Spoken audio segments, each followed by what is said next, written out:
कर्मनाशा नदी की पौराणिक कथा। दोस्तों, कर्मनाशा नदी को एक श्रापित नदी माना जाता है और कहते हैं कि इसका पानी छूने से बने बनाए काम बिगड़ जाते हैं। इस नदी से जुड़ी एक बेहद रोचक और पौराणिक कथा भी है। तो चलिए जानते हैं कि कर्मनाशा क्यों मानी जाती है श्रापित और इससे जुड़ी कौन कौन सी मान्यताएं प्रसिद्ध हैं। कर्मनाशा नदी बिहार के कैमूर जिले से निकलती है और इसे श्रापित माना जाता है। इस नदी का नाम कर्मों का नाश करने वाली है, जिससे लोग मानते हैं। कर्मनाशा नदी की उत्पत्ति से जुड़ी कथाओं में राजा हरिश्चंद्र और ऋषि वशिष्ठ का श्राप शामिल है। कहा जाता है कि इस नदी का पानी छूने से व्यक्ति के सारे पुण्य नष्ट हो जाते हैं। भारत में कई ऐसी नदियां हैं जो श्रापित हैं और उनके श्राप से जुड़ी कहानी भी प्रसिद्ध है। उनमें से एक है कर्मनाशा नदी। बिहार के कैमूर जिले से निकलती है। प्राचीन काल में इसके किनारे रहने वाले लोग इसके पानी से खाना नहीं बनाते थे और आज भी इस नदी के जल का प्रयोग किसी धार्मिक कार्य में नहीं होता है। इस नदी का नाम ही इसकी श्रापों को बयान करता है, क्योंकि कर्मनाशा का अर्थ है कर्मों का नाश करने वाले। लोग मानते हैं कि इसका पानी छूने से काम बिगड़ जाते हैं। इस कारण इस नदी को पार करने से पहले कई लोग स्नान या शुद्धिकरण करते हैं। पुरानी मान्यता है कि इस नदी का जल स्नान योग्य नहीं है। वैसे दिलचस्प है कि यह नदी अंत में गंगा में जाकर मिल जाती है। कर्मनाशा नदी की उत्पत्ति से जुड़ी पड़ा है पौराणिक कथा।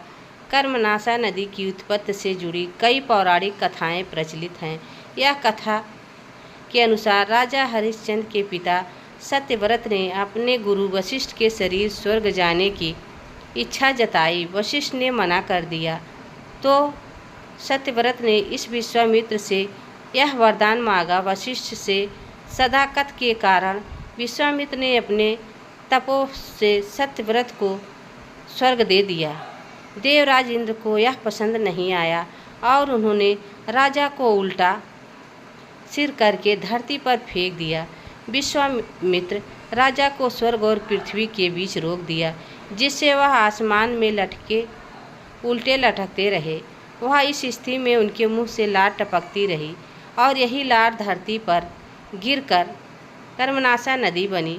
वशिष्ठ ने राजा कर भरत को उनकी विशेषता के कारण चांडाल होने का श्राप दे दिया, जो कि नदी राजा की लार से बनी और उनको श्राप मिला था। इसलिए माना जाता है कि नदी भी श्रापित हो गई। एक अन्य कथा के अनुसार एक बार देवताओं और विश्वामित्र के बीच युद्ध हुआ। युद्ध में आने के बाद विश्वामित्र इसी ऋषि वशिष्ठ के आश्रम में गए और उनसे क्षमा मांगी।